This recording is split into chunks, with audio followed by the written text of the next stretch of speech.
ଏମିତିଆ ଠକାମକା କରିଦେଲେ କ'ଣ ହବ? ସେ ତ ଅଳ୍ପ ଦିନରେ ଉଠିଯିବ ଏଇଟା। କିଏ ଲୋକ ଚାହିଁବ ଗୋଟେ ଦିଟା କାଢ଼ିକି ନେଇ ପଳେଇ ଯାଉଛନ୍ତି।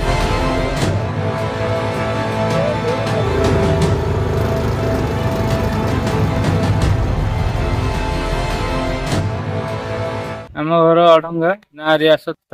ଏ ରାସ୍ତା ପଳଙ୍ଗା ବାଲିଗୁରା ପକେଇଛନ୍ତି ଯୋଉ ବାଲି ପାଣି ଦେଇକି ଇଟା ବସଉନାହାନ୍ତି, ଶୁଖିଲା ବାଲି ଉପରେ ବସେଇ ଦଉଛନ୍ତି ଇଟା। କେମିତି ଲାଷ୍ଟିଂ କରିବ ଏଇଟା?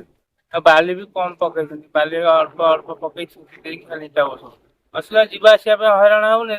ଅଳ୍ପ ଦିନ ପରେ ତାଡି ହେଇଯିବ, ପୁଣି ଇଟା ବାହାରିଯିବ, ଲାଭ କ'ଣ? ସେଠି ପକେଇଛନ୍ତି ଯେ ଇଟା ଗୁରା ସବୁ ବାହାରିକି ଶେଷରେ ଅଲଣା ପାଖରେ ତ ଅପଡାଉନ ବି ହଉଛି ରୋଡ ଟା ହଉଛି ଗାଡି ଚଲେଇଲା ବେଳକୁ ଅସୁବିଧାର ସମ୍ମୁଖୀନ। ପ୍ରଶାସନ କହିବ ଆମେ ଏତିକି ଯେ ଟିକେ କାମ ଯଦି କରୁଛନ୍ତି ଟିକେ ଭଲରେ କରନ୍ତୁ, ପାଣି ଫାଣି ଦେଇକି ଟିକେ ଯେମିତିଆ ରୋଡ ହବା କଥା ସେମିତିଆ କରନ୍ତୁ। ଏମିତିଆ ଠକାମକା କରିଦେଲେ କ'ଣ ହବ? ସେ ତ ଅଳ୍ପ ଦିନରେ ଉଠିଯିବ ଏଇଟା। କିଏ ଲୋକ ଚାହିଁବ ଗୋଟେ ଦିଟା କାଢିକି ନେଇ ପଳେଇ ଯାଉଛନ୍ତି। କ'ଣ କରିବ? ଏଠି ଦେଖୁଛ କ'ଣ କିଏ ନଉଛି କ'ଣ କରୁଛି? ତା ନାଁରେ କମ୍ପ୍ଲେନ କରିବ।